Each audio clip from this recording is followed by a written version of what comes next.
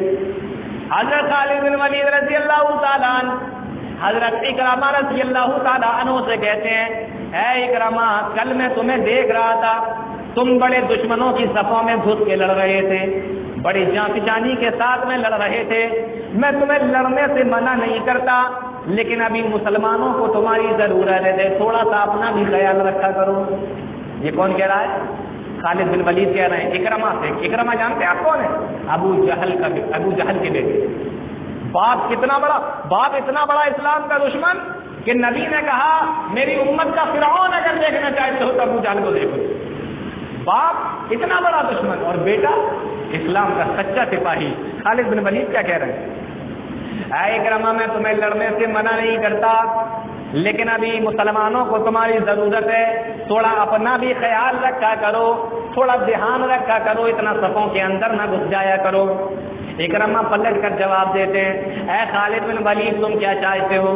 تم مجھ سے پہلے ایمان لائے، تم نے مجھ سے زیادہ نبی کے پیچھے نمازیں پڑھی اور تم مجھ سے زیادہ نبی کے ساتھ میں جنگ پر گئے۔ اے اکرمہ، اے خالد، میں تمہارے بعد میں ایمان لایا، تم سے کم میں نے نبی کے پیچھے نمازیں پڑھی ہیں اور میں نبی کے ساتھ میں تم سے کم گیا ہوں، تو اب کیا چاہتے ہو کہ میں یہاں پر بھی تم سے پیچھے رہ جاؤں؟ میں اس طریقے سے تم نہیں کر سکتا۔ کہا میں تمہیں روک نہیں رہا ہوں، لیکن تم اپنا بھی خیال رکھا کرو۔